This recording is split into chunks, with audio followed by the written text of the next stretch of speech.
अल्हम्दुलिल्लाहिल्लज़ी फ़रद अलैना शराइअ अल-इस्लाम वस्सलातु वस्सलामु अला सय्यिदिना मुहम्मदिन खैरिल अनाम व अला आलिहि व अस्हाबिल इज़ाम अम्मा बाद। हज़रात, अल्लाह के फज़ल और एहसान से आज के दौर में बेशुमार मुसलमान मक्का मुकर्रमा और मदीना तैयबा की हाज़िरी दे रहे हैं। पिछले दौरों में इतनी कसरत के साथ हरमैन की हाज़िरी नहीं हुआ करती थी जितना आज के ज़माने में हो रही है।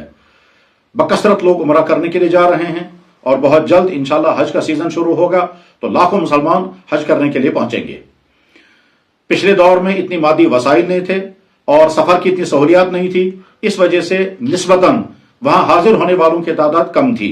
और आज जबकि सफ़र की बहुत ज़्यादा सहूलियात हैं और मुसलमानों के पास पैसे की भी पहले के मुकाबले में कदर फरावानी है और उधर से माहौल भी इस तरह का है कि लोग बड़ी कसरत के साथ उम्रा करने और हज करने के लिए सफ़र कर रहे हैं। चुनाचे करोड़ों इंसान एक एक साल में हज और उम्रा के लिए हाजिरी देते हैं।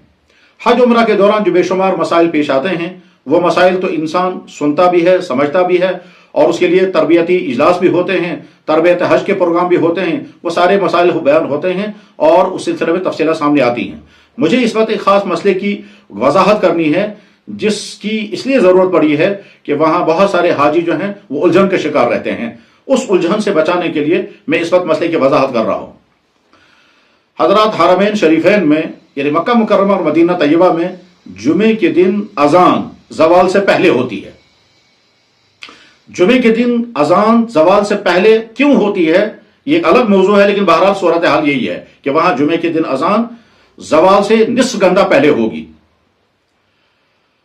ज़वाल से निस्फ घंटा पहले अजान होने के माना यह है कि जब अजान हो गई तो लोग जुमे की सुन्नतें पढ़ेंगे और उसके बाद फिर ठीक ज़वाल के वक्त जुमे की दूसरी अजान होगी और दूसरी अजान के साथ ही वहां इमाम हरम जो है वो खुतबा इरशाद फरमाएंगे। अब सवाल यह है कि ज़वाल से पहले जो अजान हुई और ज़वाल से पहले जो सुन्नतें पढ़ी गई क्या वह हमारे मसला के मुताबिक सही हुई या नहीं। इस सिलसिले में वजाहत करने के लिए मैं ये बात अर्ज करना चाहूंगा कि उम्मत मुस्लिमा के चारों फुक़हा में से हनफिया, मालिकिया और शाफ़िया इन तीनों मकातब फ़िक़ह के मानने वाले ये यकीन रखते हैं, उनका मसलक ये है कि ज़वाल से पहले अगर जुमे की अजान हुई, ज़वाल से पहले अगर जुमे की सुन्नतें पढ़ी गई तो न वो अजान सही हुई है न वो सुन्नतें अदा हुई है। चारों फुक़हा में से सिर्फ इमाम अहमद इब्न हंबल रहमहुल्लाह ताला का मसलक ये है कि जुमे के दिन ज़वाल से पहले अगर जुमे की अजान पढ़ी जाए और जुमे के दिन ज़वाल से पहले अगर सुन्नतें पढ़ी जाएं तो अदा हो जाएंगी। ये उनका मसलक है और हरमैन शरीफैन में इस मसले में उन्हीं का मसलक इख्तियार किया जा रहा है और उन्हीं के मसलक के मुताबिक अजान ज़वाल से पहले हो रही है। मुझे इस वक्त इस पर गुफ्तगू नहीं करनी है कि इन तीनों मसालिक यानी हनफिया, मालिकिया और शाफिया के मसलक के दलाइल क्या हैं। मुझे इस वक्त सिर्फ ये बात अर्ज करनी है कि हनफिया, मालिकिया और शाफिया और उसमें हम सब हैं। हम सब से मुराद ये है कि बर्र सगीर के 90 या 95 या 98% मुसलमान जो है वह हनफिया है। इसी तरह से दुनिया भर में बर्र सगीर के मुसलमान, अफगानिस्तान के मुसलमान, इराक के मुसलमान, तुर्किया के मुसलमान, ये तमाम के तमाम हनफी हैं। इंडोनेशिया के, मलेशिया के, मिस्र के मुसलमान शाफी हैं। अलजायर के, ट्यूनिस के और उसके आसपास के अलग लीबिया के मुसलमान मालिकी हैं। गरज ये कि इतनी बड़ी तादाद जो 90 और 95% के करीब है, इन तमाम हजरात के राय के मुताबिक अजान जो है जुमे के दिन अजान वक्त से पहले हो रही है और उसके बाद जो सुन्नतें पढ़ी जा रही हैं वो सुन्नतें अदा नहीं हो रही हैं। इस सूरत हाल में अब मैं हल अर्ज करता हूं, वह ये है कि जो भी हमारे भाई उम्रा करने के लिए जा रहे हैं या जो हमारे भाई हज करने के लिए जाएंगे, जुमे के दिन जब अजान होगी आप ये समझें कि इनके मसलक के मुताबिक ये अजान हुई है और दुरुस्त हुई है। हमारे मसलक के मुताबिक अजान वक्त से पहले हुई है, लेकिन बहरहाल अजान हुई है, नमाज होगी। इसके बाद जो आप सुन्नतें पढ़ेंगे वो सुन्नतें जुमे की सुन्नतें नहीं होंगी, क्योंकि जुमे का वक्त अभी स्टार्ट ही नहीं हुआ है। जुमे का वक्त स्टार्ट हो जाएगा ज़वाल के बाद।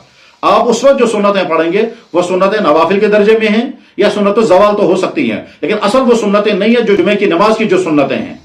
अब अजान अव्वल यानी वहां जो زوال سے پہلے جو اذان ہوگی اس اذان سے لے کر کے دوسری اذان تک کے درمیان میں جو سنتیں آپ پڑھیں گے، جو نوافل آپ پڑھیں گے، وہ نافل ہوں گی، وہ جمعے کی سنتیں ادا نہیں ہوں گی۔ ان کے مسلک کے مطابق ان کی سنتیں ادا ہو گئی، لیکن ہمارے مسلک کے مطابق، مالکیہ کے مسلک کے مطابق، شافعیہ کے مسلک کے مطابق، بخاری شریف کے حدیث کے مطابق، چونکہ ابھی ظہر کا وقت ابھی نہیں ہوا ہے، لہذا آپ اس وقت جو پڑھیں گے نفل کی نیت سے پڑھیں۔ اس کے بعد دوسری اذان ہوگی، دوسری اذان کے فوراً بعد خطبہ ہوگا، خطبے کے بعد پھر نماز جمعہ ہوگی۔ اب اس کے بعد آپ جمعے سے پہلے کی جو چھوٹی ہوئی سنتیں ہیں وہ بھی پڑھ لیں، اور جمعے کے بعد جو سنتیں پڑھنی ہوتی ہیں وہ بھی پڑھ لیں۔ یہ اس کا حل ہے۔ میں سمجھتا ہوں کہ ہمارے تمام علماء بھی اسی طرح سے ترغیب دیتے ہیں اور دیں گے، اور جو میں نے عرض کیا ہے اور ٹھیک اسی طرح سے ہمارے تمام چھوٹے اور بڑے علماء یہی حل بتاتے ہیں۔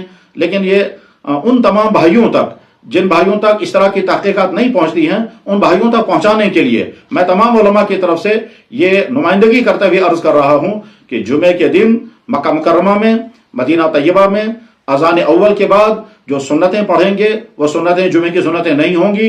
آپ اس وقت جتنی چاہے نمازیں پڑھ لیں، تو اذان ثانی تک جو ہی دوسری اذان ہو جائے، دوسری اذان کے بعد آپ کو سنتیں پڑھنی تھیں، مگر وہ سنتیں آپ نہیں پڑھیں گے، کیونکہ جمعے کی اذان ثانی کے بعد فوراً خطبہ شروع ہو جاتا ہے اور اتنا وقفہ نہیں ہوتا ہے وہاں کہ آپ وہ سنتیں پڑھ سکیں۔ لہذا جمعے کے دن اذان ثانی کے بعد آپ خطبہ سنیں گے، اور جب نماز جمعہ ہو جائے گی تو جمعے سے پہلے کے جو 4 سنتیں ہیں وہ بھی پڑھ لیں، اور جمعے کے بعد کی جو 4 سنتیں ہیں اور پھر 2 سنتیں ہیں وہ بھی ادا کر لیں۔ یہ ایسے ہی ہوگا جیسے فرض کیجئے آپ مسجد میں جمعے کے دن ایسے وقت میں پہنچے کہ وہاں خطبہ شروع ہو چکا ہے، تو آپ اس وقت سنتیں نہیں پڑھیں گے۔ اس وقت آپ کیا کریں گے؟